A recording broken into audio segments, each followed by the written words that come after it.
This video is brought to you by the Dragon Slayer. Be sure to check out our website for additional articles, videos, and commentary.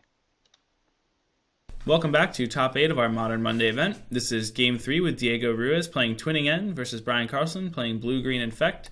My name is Tom Pample, and I'm here in the booth with Chris Corletto and Salty McFoggett. So let's see, I don't think we did any re-sideboarding or anything between the games, but... Not that I know of. Yeah, I mean, I think Brian, at the very least, maybe have taken out the Dispels, realizing that they didn't really do much for him. I hope so. Maybe. Looks like we're going for a mulligan. And well, that's okay, because Brian's on the draw. So, yeah, I mean, that's always good for him. So basically back to 7 anyways. Basically. So, I mean, it's kind of interesting here. Diego's hand looks like he has a Violent Outburst, a Dismember, which is super good in the Infect matchup. Yeah, like we said, life total, pretty much irrelevant. Mm-hmm. Although, I mean, we have seen the occasional, like, Noble Hierarch win off, like, Become Immense, and that's pretty neat, but... And Diego does take quite a bit of life, actually, when you think about all the fetching, shocking, cycling. Yeah. Even with Dismember now, too. That adds up to even 10 life over the course of the game. A single Become Immense could potentially, like, seal the deal. Yeah, really could. I know, we're just waiting. Yeah, because Brian's deck fell into a black hole, and it's back. We're just waiting. Okay, here we go. Let's take a look and see what 6. his 6 is looking like. Oh, what? We must have missed something here, folks, but we have Brian Karlsson on a mulligan to 4. Okay. Okay. Yep. All right, so here we go. Diego on the play, playing a Mountain. Brian playing a Pendelhaven. Very nice F&M promo. His deck is pretty much all foils. It's pretty awesome. Yeah, it's sweet. On all promos you can get, pretty much, I believe. Yep. There's that Bladed Agent.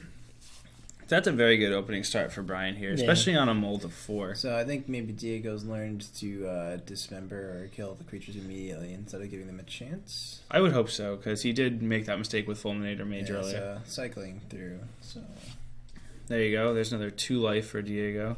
So he's going to go possibly down 6 life at least already. Mm-hmm. And here comes another fetch, it looks like. 7 life. Also fetch. Wait, no.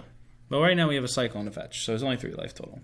Yeah, but if he's going to be doing the Dismember plan? Dismember. I don't know. We'll see here. I mean, there's nothing that gets Brian out of the situation. All of his protection spells require mana. Yeah. And the only thing that he casts for free is Mutagenic Growth, which makes it a 3/3, so that's really not relevant here. Mm-hmm. So we shall see. Contemplating a Stomping Grounds here. I didn't really catch his hand and see if he had a Splinter Twin in it, or the Deceiver Exarch or anything.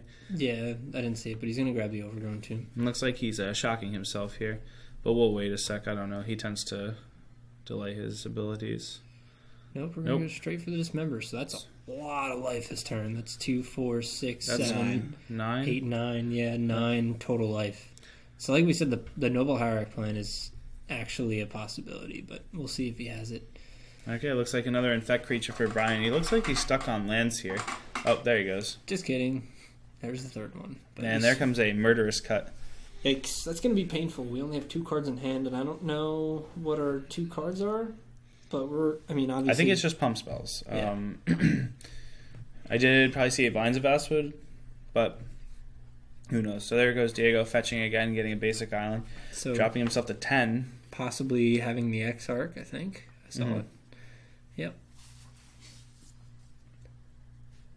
So, we're actually going to cast the Fulminator Mage for the Pendelhaven and possibly the Ink Moth, but I don't think Brian has that. So yeah, we're going to pass here, and he's going to take care of the Pendelhaven. And I'm surprised he ripped the Fulminator Mage so quickly. I feel like he would already be at the amount of mana he needs to be when he drops the Ink Moth anyway, and I would feel like I would just wait until the... Yeah, I don't really see a necessity. You can just wait for the activation on the stack to kill the Ink Moth Nexus. I mean, maybe Diego's looking to rip off a Living End here, so he can just bring the Fulminator Mage back and have it up for the Ink Moth. But even still, I feel like that was a little hasty. Yeah, it's very possible. You do see a Violent Outburst in his hand, so he can cast this end of turn. Yeah. At the end of Brian's turn. So see a sleight of hand from Brian revealing Relic and Forest. Yeah, ship that Forest. That's a good reveal for him, because this Relic's probably going to put him in position. Yeah. So here's the interesting thing. Brian, I don't think, has the extra land, which is unfortunate. Yeah. Had he had the extra land, assuming that he didn't pass priority back, he could have he cracked could have the taken relic. care of the outburst, but Looks like we're just going with a Pester Mite here, which I think is pretty interesting. Maybe Diego... he's going to probably tap the relic. Here we go. Hold on. Looks like there's some confusion. He's just... he just like untapped and. Oh, okay. I think he actually just meant to cast the wrong spell. So he pulled out the wrong better. card. Whoops. So this is an interesting play from Diego. He's at actually 9 life after the last fetch. So what's going to happen is Brian's going to get all of his creatures back, all the creatures he went to kill. And I don't know. We'll see if he can actually do anything effective here. Yeah, this is going to put Brian in a tough situation here, but... Well, I don't know. Brian's going to get 2 Blighted Agents back that are unblockable. All he needs are a couple pump spells, and he's going to win the game. Yeah. Now, Brian's at 20 life still. So he has a good amount of time to kind of like set up a board state, maybe play another land, and then just attack. I mean, we'll see here. Anything's possible. Mm-hmm. This is Magic we're talking about. Only at the Dragon's Lair. Yes, indeed. Very true. Probably another cycling spell. Murderous Cut. I mean, Diego's actually doing this in a pretty timely fashion. I like that he's waiting for Brian to be tapped out to cast the spells. That way, there's just no chance of responding. Mm-hmm. Well, I do feel like even now, even if he wasn't untapped, I don't think he would dare waste a Vines of Vastwood or anything like that. Or even if he does, it's just wasted of a counterspell or waste of anything and waste of a pump. Right. And I think if I'm Brian here, it looks like he's going with a Distortion Strike. And I guess he has that opportunity. But Brian took a 6 off that last swing. Yeah. So he's going to be down to 14. I think he's going to try and race here. But this will be interesting. So it looks like he's going for an Exarch to tap down that Blighted Agent. Yeah. And Brian's probably just going to go for the Hexproof plan on Vines. Mm-hmm. And that's the unfortunate thing. Like, Brian really doesn't have enough mana to use this effectively. Yeah.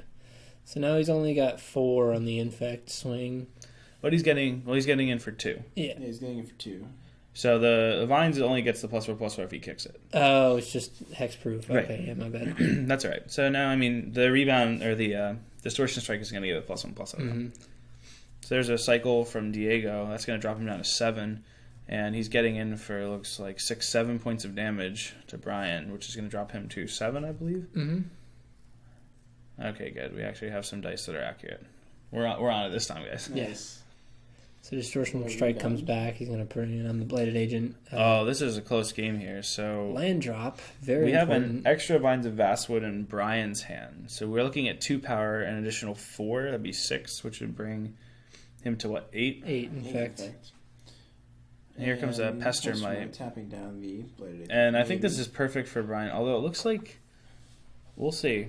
Cast the Vines. We'll see what the plan is. I probably would prefer to kick the Vines here, assuming that we have another pump spell, but I think the other pump spell has to be green, and which we can't. We don't have enough green mana to cast. Yeah. It would need to be a Mutagenic Growth. It would have to be a Mutagenic Growth to seal the game here. You're right. Mm-hmm. And what, honestly, Brian can do here is he can fetch this Relic and potentially draw a card. Mm-hmm. And I don't know if he chooses to do that, but it looks like not. He's just going to take 8 and say pass and count up the damage and say that's going to be it. And that was interesting. I don't know. I probably would have just risked it, right? Yeah, this is an all or nothing situation for Brian right now, so the only way he can win is drawing off the Relic. Yeah, we'll see. I don't know. Here he goes. Mutagenic Growth. And I think that's all he could do. Yeah. Unfortunately, no Mutagenic Growth. So Diego Ruiz with Twinning End is going to take it 2-1 over Brian Karlsson with a blue-green Infect.